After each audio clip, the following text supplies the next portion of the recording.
ರಾಜಕಾರಣಿಗಳ ಇಚ್ಛಾಶಕ್ತಿ ಮಾಡಿದ್ರೆ ಏನು ಬೇಕಾದ್ ಮಾಡ್ಬೋದ್ರಿ. ಅದನ್ನ ಏನಾರ ಒಂದು ಆಲ್ಟರ್ನೇಟ್ ಹುಡುಕ್ತಾರ ಅವರು, ನೋಟಿಫಿಕೇಶನ್ ಮಾಡಪ್ಪ ಅದನ್ನ ಏನಾರ ಬಂದು ಮುಂದೆ ನೋಡ್ಕೊಳ್ಳೋಣ ಅಂತಂದು. ಅವ್ರಿಗೇನು ಕ್ವಶನ್ ಮಾಡೋರು ಯಾರು ಇಲ್ದಂಗೆ. 6 ಮಂತ್ ಐತಿ ನೋಟಿಫಿಕೇಶನ್ ಇಲ್ಲಿ ಒಳ ಮೀಸಲಾತಿ 6 ಮಂತ್ ಹೊಳ್ಳಿ 1 ವರ್ಷ 2 ವರ್ಷ ತಗೊಂತಾರ ಅದಕ್ಕೆ. ಅವಾಗ ನಮ್ಮ 30 32 35 37 ಒಬ್ಬ ಹುಡುಗಂಗೆ ಇಲ್ಲಿ ಕುಂತ ಓದಕ್ಕೆ 5,000 ರೂಪಾಯಿ ಮಿನಿಮಮ್. ಅವ ಏನು ಚಟ ಮಾಡಂಗಿಲ್ಲಪ್ಪ, ಮಾಡಂಗಿಲ್ಲ ಅಂದ್ರೆ 5,000 ರೂಪಾಯಿ ಬೇಕು ಅವ್ನಿಗೆ. ಹೌದು, ರೊಕ್ಕ ಯಾರು ಕೊಡ್ತಾರೆ ಅದನ್ನ? ಊಟದ್ದೆಲ್ಲ ಕಾಸ್ಟ್ಲಿ ಯುವ ನಿಧಿ ಅಂತ ಮಾಡಿದ್ರು, ಅದನ್ನು ಮಂಗ್ಯ ಮಾಡಿದ್ರು ನಾವು.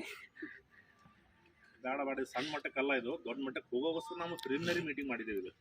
ಇದು ಪ್ರಾಥಮಿಕ ಹಂತದ ಒಂದು ಸಭೆ ಅಷ್ಟೇ. ನೆಕ್ಸ್ಟ್ ತೋರಿಸ್ತೇವೆ ಅವ್ರಿಗೆ. ಇದು KS ಪೋಸ್ಟ್ಪಾಂಡ್ ಮಾಡಿಸಿರೋ ಉದ್ದೇಶನ ಅದೇ ನಮ್ದು. KS ಪೋಸ್ಟ್ಪಾಂಡ್ ಆಗತ್ತಂತ ನಮ್ಗೆ ಬೆಳಿಗ್ಗೆ ಗೊತ್ತಿತ್ತು, ಅದಕ್ಕೋಸ್ಕರ ಇವತ್ತು ಮೀಟಿಂಗ್ ಇಟ್ಕೊಂಡಿರೋದು. ನಾವು ಯಾರನ್ನು ಕರೆದಿಲ್ಲ, ಇಲ್ಲಿ ಜಸ್ಟ್ ಇದು ನಿರ್ಮಲಾ ಪಾರ್ಕಲ್ಲಿ ನಾವು ಮೀಟಿಂಗ್ ಮಾಡ್ಬೋದಿತ್ತು. ಶ್ರೀನಗರದಲ್ಲಿ ಒಂದು ಮಾಡ್ಕೊಂಬಿಟ್ಟೆ, ಯಾಕಂದ್ರೆ ಪ್ರತಿ ಟೈಮ್ ನಾವು ನಿರ್ಮಲಾ ಪಾರ್ಕಲ್ಲೇ ಮಾಡ್ತೀವಿ. ಇಲ್ಲಿ ಕರ್ನಾಟಕ ಶ್ರೀನಗರದಲ್ಲಿ ಇರ್ತಕ್ಕಂಥ ವಿದ್ಯಾರ್ಥಿ ಗೊತ್ತಾಗಲ್ಲ ಅಂತ ಇವತ್ತು ಇಲ್ಲಿ ಮೀಟಿಂಗ್ ಮಾಡಿದ್ದೀವಿ. ನೆಕ್ಸ್ಟ್ ಪ್ರೊಸೆಸ್ ನಾವು ಹೇಳ್ತೇವೆ. ಆಕ್ಚುಲಿ ಭಾಳ ಹೇಳಿದ್ರೆ ಎಲ್ಲರಿಗೂ ಪ್ರಾಬ್ಲಮ್ಸ್ ಗೊತ್ತಿತ್ತು. ಏನೇನು ಪ್ರಾಬ್ಲಮ್ಸ್ ಕಾಂಪಿಟೇಟಿವ್ ಎಕ್ಸಾಮ್ಸ್ಗೆ? ನಮ್ಮ ರಾಜು ಸರ್ ಅಂತ KS ಗುರುಜಿ ಇವರು ಫೌಂಡರು, ಇವರು ಮುಂದಿನ ದಿನಗಳಲ್ಲಿ ನಿಮ್ಗೆ ತುಂಬ ಹೆಲ್ಪ್ ಆಗ್ತಾರೆ.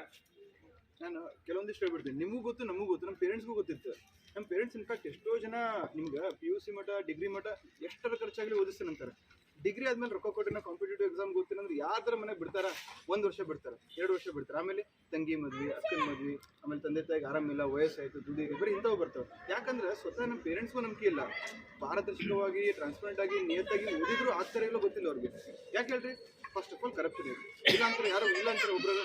ನೋಡ್ರಿ, ಮೊನ್ನೆ ಹೈಕೋರ್ಟ್ ಒಳಗೆ ಕೃಷ್ಣಾಧಿಕ್ಷಿತರು ಹೇಳಿದ್ರು, ನಮ್ಗೆ ಅನ್ಯಾಯ ಆಗೈತೆ ಅಂತೇಳಿ ಪ್ರೂವ್ ಮಾಡಕ್ಕೆ ದೊಡ್ಡ ನಂಬರ್ಸ್ ಬೇಡ, 1,00,000 ಬೇಡ, 1,000 ಬೇಡ, ಅಥವಾ 100 ಬೇಡ. ಒಬ್ಬ ವಿದ್ಯಾರ್ಥಿಗೂ ಅನ್ಯಾಯ ಆಗಿದ್ದು, ಒಬ್ಬ ವಿದ್ಯಾರ್ಥಿಗೆ ಇನ್ಜಸ್ಟಿಸ್ ಆಗಿದ್ರು, ದಟ್ ಈಸ್ ಸಫಿಷಿಯಂಟ್ ಅಂತ ಹೇಳಿದ್ರು ಅವರು. ವಿಚ್ ಮೀನ್ಸ್ ಒಬ್ಬ ವಿದ್ಯಾರ್ಥಿಗೆ ಅನ್ಯಾಯ ಆಗಿತ್ತು ಅಂದ್ರೆ ಅನ್ಯಾಯನ ಅದು. ಈಗ ಪುರಂತಪ್ಪ ಸರ್ ಹೇಳಿದ್ರು, ಅವರು ಆಕ್ಚುಲಿ ಎಲ್ಲ ದೊಡ್ಡ ಸ್ಯಾಕ್ರಿಫೈಸ್ 545 402 ಇರಬೇಕಾದಂಥವ್ರು ಇವರು. ಅಲ್ಲಿ ಏನು ಗೊತ್ತಿರಾಗೆ ನಮ್ಮ ಮೇಲೆ 3 ಕೇಸ್ ಇದೆ, ಬಟ್ ಎಲ್ಲಿ ಹೇಳ್ಕೊಂಡಿಲ್ಲ ನಾವು. ಇವತ್ತಿನವ್ರಿಗೆ ಎಲ್ಲಿ ಹೇಳ್ಕೊಂಡಿಲ್ಲ.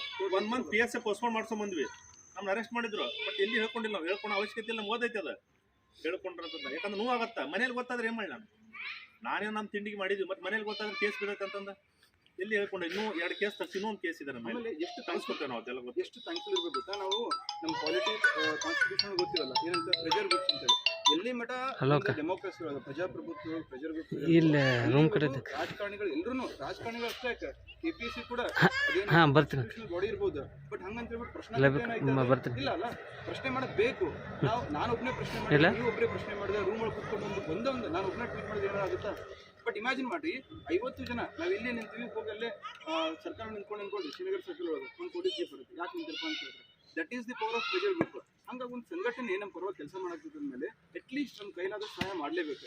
ಇಲ್ಲಾಂದ್ರೆ ಏನಾಗುತ್ತೆ ಅಂತ ಹೇಳ್ದಲ್ಲ, ಪೇರೆಂಟ್ಸ್ಗೂ ಗೊತ್ತೈತಿ, ನಮಗೂ ಗೊತ್ತೈತಿ. ಮುಂದೆ ನಮ್ಮ ಮಕ್ಕಳು ನಾವೇನು ಹೇಳ್ತೀವಿ, ನೀವು ಓದ್ಬೇಡಲ್ಲ, ನಮ್ಮ ಜೀವನ ಹಂಗಾಗುತ್ತೆ. ನಿಮ್ಗೆ ಗೊತ್ತಿತ್ತಲ್ಲ ಗೊತ್ತಿಲ್ಲ. ಇನ್ಫ್ಯಾಕ್ಟ್ ಒಂದು ಸಣ್ಣ ಮಗು ಇಟ್ಕೊಂಡಿವರು ಎಷ್ಟು ಹೋರಾಟ ಮಾಡಿ ತಿಂಗಳಗಟ್ಟಲೆ ಮಗುನ ಮುಖ ನೋಡ್ತಿರಲಿಲ್ಲ, ಹೋಗಿರಲಿಲ್ಲ, ಇಲ್ಲಿ ಹೋರಾಟ ಮಾಡ್ತಿದ್ರು. ಯಾಕಂದ್ರೆ ಮನಸ್ಸು ಮಾಡಿದ್ರೆ ಅವರು ಏನೋ 545 402 ಆಗಿರಲಿಲ್ಲ. ನಮಗೆ ಮುಂದಿನ ಸಲ ಎಕ್ಸಾಮ್ ಕೊಟ್ಟರು ಆಗುತ್ತೆ ಬರುತ್ತೆ ಅಂತ ಯಾರಿಗೂ ಗೊತ್ತಿಲ್ಲ. ಯಾಕಂದ್ರೆ competitive exams, multiple choice questions examination duty ಅಂದ್ರೆ ಅದು ಅನ್ಸರ್ಟನಿಟಿ, ಅದಕ್ಕೆಲ್ಲ ಗೊತ್ತಿಲ್ಲ. ಬಟ್ ಪ್ರಯತ್ನ ಆದ್ರೂ ಮಾಡ್ಬೇಕಾ? ನಾಳೆ 20 ವರ್ಷ 30 ವರ್ಷ ಆದ್ಮೇಲೆ ನಾವು ಪ್ರಯತ್ನ ಪಡ್ಲಿಲ್ಲಪ್ಪ ಅಂತ ಅನ್ಕೊಂಡು ಕುತ್ಕೊಳಕ್ಕಾಗುತ್ತಾ? ಪ್ರಯತ್ನ ಪಟ್ರೆ ಅವ್ರದ್ದು ಆಗುತ್ತೆ ಬಿಡುತ್ತೆ ಅವ್ರಿಗೂ ಗೊತ್ತಿರಲಿಲ್ಲ. ಬೀದಿಗಿಳಿದು ಕೇಸ್ ಹಾಕ್ಸ್ಕೊಂಡು ಹೋರಾಟ ಎಲ್ಲ ಮಾಡಿದ್ರು. ಅದ್ರ ಬೆನಿಫಿಟ್ಸ್ ಯಾರು ತಿನ್ನಾಗ್ತಾರೆ? 545 + 402 ಯಾರಿಗೆ ಟ್ರೈನಿಂಗ್ ಹೋಗೋದಲ್ಲ ಅವ್ರು ತಿನ್ನಾಗ್ತಾರೆ. ಹಂಗಂತ ಬಿಟ್ರೆ ಜೆನ್ಯೂನ್, ಇವರು ಜೆನ್ಯೂನ್, ಅವರು ಜೆನ್ಯೂನ್. ಹಾಗಾಗಿ ನಾವು ಇಂಡಿವಿಜುವಲ್ ಆಗಿ ಯಾವತ್ತೂ ವಾಯ್ಸ್ ಬೇಸ್ ಮಾಡೋದು ಆಗೋದಿಲ್ಲ. ನಮಗೊಂದು ಪ್ಲಾಟ್ಫಾರ್ಮ್ ಬೇಕು. ಆ ಪ್ಲಾಟ್ಫಾರ್ಮ್ ಒಂದು ಸಂಘಟನೆ ಆದರೂ ಆಗಿರ್ಬೋದು, ಒಂದು ಟೆಲಿಗ್ರಾಮ್ ಗ್ರೂಪ್ ಆದರೂ ಆಗಿರ್ಬೋದು, ಅಥವಾ ಹಿಂಗೇನು ಸಭೆ ಸೇರಿರಲ್ಲ ಇದಾದರೂ ಆಗಿರ್ಬೋದು. ಇವತ್ತು ಒಂದು